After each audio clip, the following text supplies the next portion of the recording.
आइए आज हम लोग समझते हैं कि पेट में दर्द क्यों होता है, एसिडिटी क्यों होता है, बर्फ ढकार क्यों आता है, फिर इसका इलाज क्या है, इसका ट्रीटमेंट क्या है। आज इस चीज़ को अच्छे से समझेंगे। आप लोग प्रीवियस क्लास में पढ़ चुके हैं, जान चुके हैं कि स्टोमैक का जो हिस्टोलॉजी है उसमें जो लेयर है आप उसको पढ़ चुके हैं कि जो फर्स्ट लेयर इनरमोस्ट लेयर है वो म्यूकोसा है, उसके बाद जो लेयर है वो सब म्यूकोसा है, फिर मस्क्यूलरिस एक्सटर्ना है, फिर सेरोसा है। इस लेयर से आप परिचित हो चुके हैं। अब उसमें जो म्यूकोसा लेयर है उस म्यूकोसा के अंतर्गत आपने ये भी पढ़ा कि उसमें जो म्यूकस सेल है, नेक सेल है या म्यूकस सेक्रेटिंग सेल है या फोबुलर सेल है या गोबलेट सेल है, सब उसी का नाम है। फिर उसके बाद जो पैराइटल सेल जिसको ऑक्सेंटिक सेल कहते हैं, फिर चिप सेल है जिसको जाइमोजेनिक सेल कहते हैं, फिर जो इंडोक्राइन सेल है, फिर इंटेरोक्रोमाफिन लाइक सेल है, फिर जो क्या कहते हैं लेमिना प्रोपिरिया है, जी सेल, टी सेल है ना। ये सारे सेल के बारे में आपने पढ़ा है। उसमें से जो पैराइटल सेल है जिससे कि हाइड्रोक्लोरिक एसिड और क्या निकलता है उससे निकलता है एक क्या कहते हैं उसको इंट्रिंसिक फैक्टर जो विटामिन B12 को एब्जॉर्ब करने का काम करता है। लेकिन हम बात यहाँ कर रहे हैं बायपैराइटल से जो हाइड्रोक्लोरिक एसिड निकलता है वह कैसे बनता है, पहले यहाँ आएंगे, फिर उसके बाद उस हाइड्रोक्लोरिक एसिड से देखेंगे उसके घटने या बढ़ने एबनॉर्मेलिटीज से क्या होता है, क्या परेशानी आती है, उसको कैसे कैसे हम लोग दूर करते हैं। तो आइए, आप तो इस चीज़ को जान चुके हैं कि ये आपका स्टोमैक है, ये आपका स्टोमैक है। आप जान चुके हैं कि ये इसोफेगस है, यहाँ पर कार्डिया होता है, कार्डियक ग्लैंड है, यहाँ ये फंडिक ग्लैंड है, यहाँ इसमें जो है पाइलोरिक ग्लैंड है। अगर इसके पार्ट की बात करें तो इसको कार्डिया कहते हैं, इसको फंडस कहते हैं, इसको बॉडी कहते हैं, इसको एंट्रम कहते हैं, इसको पाइलोरस कहते हैं, और ये जो है इसको डियोडोनम कहते हैं जो स्मॉल इंटेस्टाइन का पार्ट है। उसके बाद ये जो ग्रेटर कर्वेचर है और ये जो है लेसर कर्वेचर है, ये जो है, ठीक ना। अब इस पर जो इस तरह से रहता है ये जो लेयर है, मान लीजिए अगर इसका हम लेयर की बात करें, इसको बड़ा करें तो इसमें से जो लेयर दिखेगा तो सबसे अंदर का जो लेयर है ये जो रज्जी है, और इस तरह से जो ये म्यूकोसा है ये लेयर है, इस तरह से दिखेगा। उसके बाद का जो लेयर है वह इस तरह से दिखेगा। अगर हम इसको बड़ा करेंगे तो फिर एक लेयर दिखेगा तो उसको कहेंगे सब म्यूकोसा, फिर एक लेयर दिखेगा जिसको कहेंगे मस्क्यूलरिस एक्सटर्ना, फिर एक लेयर दिखेगा जिसको कहेंगे सेरोसा। इस तरह से लेयर दिखेगा। जब इसको हम यहाँ से काट लेंगे, यहाँ से टुकड़ा अलग कर लेंगे तो शायद इस तरह से दिखेगा, और ये वाला लेयर में ऐसा दिखेगा। जब इसको ऐसे उल्टा देंगे तो शायद ये ऐसा ही दिखेगा ना, ऐसा दिखेगा, ये लेयर है और इस पर इस तरह से ये दिखेगा। जब इसको बाहर कर लेंगे तो इस तरह से दिखेगा। जब इसको किसी एक में कर लेंगे तो इतना बड़ा दिखेगा, सिर्फ एक को यही तो पार्ट ले लेंगे तो एगो पार्ट लेंगे तो इतना बड़ा दिखेगा। तो इसी पर यहाँ पर होता है म्यूकस सेल या म्यूकस नेक सेल या म्यूकस सेक्रेटिंग सेल या फोबुलर सेल या गोबलेट सेल, यहीं पर होता है। फिर ये होता है पैराइटल सेल, फिर यहाँ होता है चिप सेल, फिर यहाँ होता है इंडोक्राइन सेल, यहाँ स्टेम सेल, फिर यहाँ होता है इंटेरोक्रोमाफिन लाइक सेल, फिर होता है जी सेल, टी सेल। इस तरह से आप लोग पढ़ चुके हैं, पिछली क्लास में हम पढ़ा चुके हैं। तो इस चीज़ से अब जो यहाँ जो पैराइटल सेल है, इस पैराइटल सेल से हाइड्रोक्लोरिक एसिड निकलता है, आज हम उसकी बात करेंगे। तो क्या है, जो आपके पास जो पैराइटल सेल है वो पैराइटल सेल ऐसा है,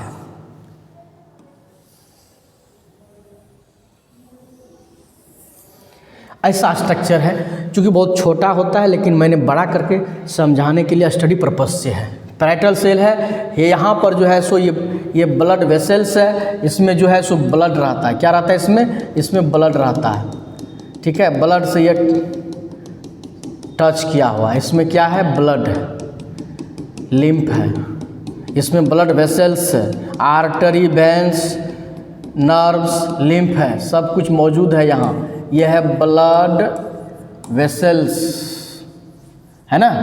और ये पैराइटल सेल है। अब इस पैराइटल सेल का जो इधर है इसको कहते हैं ECF, मतलब क्या है, ये एक्स्ट्रा सेल्यूलर फ्लूइड है, जो मतलब इस सेल से बाहर है। यही जो गैप है, ये जिसको घुच्ची कहते हैं, बिल है, घुइया है, ये इसको कहते हैं कैनालिकुलम।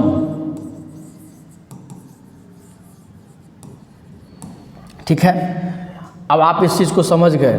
अब आप जानते हैं कि इसमें जो है ना ब्लड में कार्बन डाइऑक्साइड मौजूद रहता है, कार्बन डाइऑक्साइड मौजूद रहता है जो इसमें इंटर करता है। जैसे कार्बन डाइऑक्साइड इसमें इंटर करता है वैसे ही ये हाइड्रोजन ऑक्साइड यानी कि वाटर के साथ रिएक्शन कर देता है with presence of carbonic anhydrase, मतलब इसको कहेंगे कार्बोनिक एनहाइड्रेस की उपस्थिति में ये बना देता है H2CO3, जिसको कार्बोनिक एसिड कहते हैं। कार्बोनिक एसिड ज़्यादा देर तक नहीं टिकता, फिर वो टूट जाता है। जैसे ये टूटता है, विखंडित होता है, ये विखंडित होता है तो ये टूटता है H+। पहले H+ को इस साइड कर लेंगे तो बेहतर रहेगा, क्योंकि हमको इधर काम है, नहीं तो इधर कोई दिक्कत नहीं। तो ये क्या करता है, ये HCO3, तो जैसे एगो कार्बन इसमें से निकल गया तो ये माइनस हो जाएगा, प्लस H वो बाहर हो गया, तो H जैसे बाहर हो गया प्रोटॉन पंप द्वारा ये इसमें क्या करता है, ये इंटर कर जाता है, प्रोटॉन पंप द्वारा पुश हो जाता है। तो ये हो जाएगा कौन चीज़, ये H+ आयन आ गया। और दूसरी बात, एक साथ दो काम हो रहा होता है और ब्लड में NaCl भी है, सोडियम क्लोराइड है, जो टूटता है तो ये दो पार्ट में टूटता है, एक तो क्लोरीन और दूसरा सोडियम। तो सोडियम प्लस हो जाता है, क्लोरीन माइनस हो जाता है, और ये क्लोरीन जो है सो इसमें पुश हो जाता है Cl-। अब ये क्या करता है, ये इसमें फिर पुश हो जाता है, ये रेड से दिखाना बेहतर रहेगा, और ये Cl- हो जाता है, और ये दोनों मिल करके क्या बनाता है, HCl हाइड्रोक्लोरिक एसिड बनाता है। ठीक है, ये बन गया। अभी बातें यहीं नहीं रुकती है।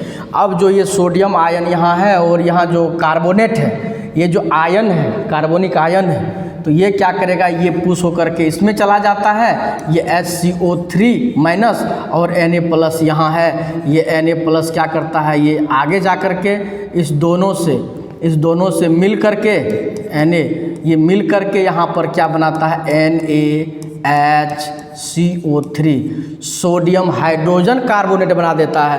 इधर भी बैलेंस हो गया, इधर भी बैलेंस हो गया, हाइड्रोक्लोरिक एसिड भी बन गया, पेट में HCl का फॉर्मेशन हो गया। अब हो गई, अगर ये ज़्यादा बनने लगेगा तो पेट में दर्द करेगा, क्योंकि वो जला देता है। 1.3 इसका pH वैल्यू होता है। आपके पेट का HCl निकाल करके आपके ही मुंह पर छिड़क दे तो मुंह जल जाएगा, झरक जाएगा, क्योंकि स्ट्रॉन्ग एसिड है। आपका ये पेट में है तो क्यों नहीं जलता है, पेट में इसलिए नहीं जलता है कि हमेशा लेयर बनते रहता है, कौन चीज़ का, म्यूकस का।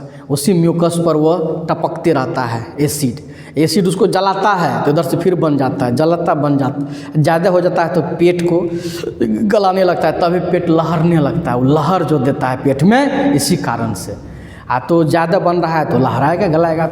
तो होता क्या है इधर से, अब अंदर में इसलिए नहीं बनता है, तो अंदर वाला पैराइटल सेल जल जाता। पैराइटल सेल इसलिए नहीं जल रहा है क्योंकि पैराइटल सेल से बाहर बन रहा है। अगर इसके अंदर में ये सब प्रोसेस हो जाता तो ये HCl, यहाँ पर क्लोरीन है, यहाँ पर हाइड्रोजन है, आयन है, यहाँ क्लोराइड है, यहाँ हाइड्राइड है, लेकिन ये दोनों इसको नहीं जला सकता, ये दोनों मिल जाता यहीं पर, तो ये पैराइटल सेल वैनिश हो जाता, जल जाता, गल जाता। लेकिन यहाँ होता नहीं, ये बाहर निकल करके बनता है। तो बाहर निकल करके जैसे बनता है तो यहाँ पर एक लेयर है, इसमें एक लेयर है, कौन सी का लेयर है मालूम है, यहाँ म्यूकस का लेयर है। इस पर ये जो है, ये इसमें म्यूकस का लेयर है इस पर। तो कैसे जलेगा, नहीं जलेगा, बच जाता, सुरक्षित हो जाता। अब HCl जब ज़्यादा होता है तो उसको कम करने के तरीका, उसी चीज़ को हम लोग कहते क्या हैं, उसी को हम लोग ये कहते हैं फार्मा।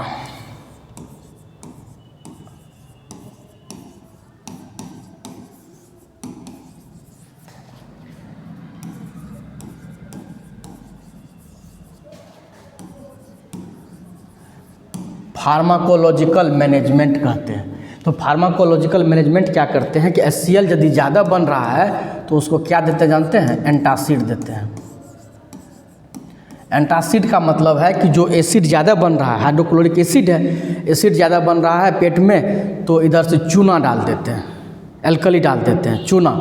चूँकि एंटासिड जैसे म्यूकाइन जेल हो गया या कोई और भी जेल है, जिस दवा को खोल के देखिएगा गैस वाला, फर्श पर गिरा के देखिएगा तो कुछ देर के बाद सूखेगा तो चूना दिखेगा, चूना ही है, वो खाने वाला चूना है। ये पुताई करने वाला चूना अलग होता है, केमिस्ट्री के हिसाब से फार्मूला वही लगेगा, लेकिन यहाँ उसको खाने वाला चूना को सॉफ्ट बनाया जाता है, ठीक है ना। जो खैनी चूना में कहते हैं 80 चुटकी 90 ताल रगड़ के खैनी मुंह में डाल, तो खैनी वाला चूना जो है वो खाने वाला चूना है, वही चूना से वो मेडिसिन बना हुआ है। जो पान में खाते हैं वो भी चूना जो है वही खाने वाला चूना है। तो उस चूना को ही से मिल करके जो बनाया जाता है मेडिसिन, उसको जो दिया जाता है उसको एंटासिड कहते हैं। अब ये जो स्टोमक में जो HCl बन रहा था ज़्यादा, उसको कम कर देता है ये, ठीक है। जब उससे काम नहीं चलता है तब हम लोग दूसरा ऑप्शन ढूंढते हैं जिसको कहते हैं H2 ब्लॉकर्स। ये H2 ब्लॉकर्स क्या करता है? H2 ब्लॉकर्स क्या करता है? जो मैसेज को बंद कर देता है। स्टोमक में जो बना रहा था HCl, पैराइटल सेल में जो HCl बन रहा था, तो उसको जिसने मैसेज दिया, जो न्यूरोट्रांसमीटर जो मैसेज भेजने का काम क्या था, ब्रेन से जो रेगुलेट हो रहा था, जो ऑटोमेटिक रेगुलेट हो रहा था, उसको मैसेज को बंद कर दिया, मैसेज ब्लॉक कर दिया कि HCl बनाना है, तो HCl नहीं बनेगा, क्योंकि बनाने के लिए कोई कह नहीं रहा है। अगर घर में खाना बनाने के लिए कहे नहीं तो घर में जो गृहिणी जो है खाना कैसे बनाएगी? अरे जब मालूम रहेगा तब ना कि खाना खाएगा। जब सब बाहर चले जाए और बताए नहीं कि हम लोग आ रहे हैं तो खाना कैसे बनाएगी? मालूम रहेगा तब ना कि कोई आ रहा है तो खाना बनेगा, चाय बनेगा, जो भी कुछ है व्यवस्था होगा। लेकिन आप पेट में क्या कर रहे हैं? ये रेनिटिडिन HCl खा करके मुँह में भूखे पेट में खा लिए हैं, तो मैसेज जाना छोड़ दिया कि पेट में भोजनों लेंगे। अभी क्या करके मैसेज छोड़ देगा कि HCl बनाने की ज़रूरत नहीं है क्योंकि भोजन नहीं आ रहा है। ये मैसेज को ब्लॉक कर देता है। अब उसको HCl बनाना है कि नहीं बनाना है ये मैसेज ही नहीं आया, तो उसको रोक देता है, तो ये HCl है। इसी को कहते हैं H2 ब्लॉकर्स। वैसे H1, H2, H3, H4 तक ये टाइप्स होता है इसका, ठीक है ना, हिस्टामिन का। तो हम और सब पढ़ाए हैं पिछली क्लास में, ठीक है। तो आइए इसमें तीसरा जो है, जब इससे भी काम नहीं चलता है तब दिया जाता है PPI। PPI जो है इसको कहते हैं प्रोटॉन पंप इनहिबिटर।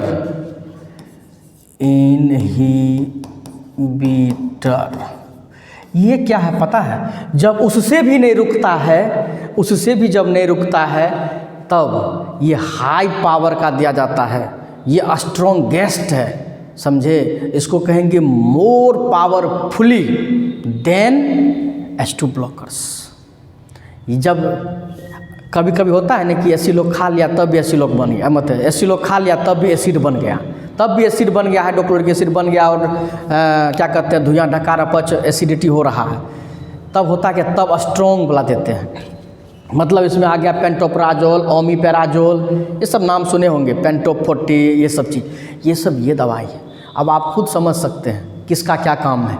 ये था कि ऑटोमेटिक आपके पेट में जो बन रहा था, जो ऑटोमेटिक HCl बन रहा था, हमने HCl को केवल न्यूट्रलाइज कर दिया।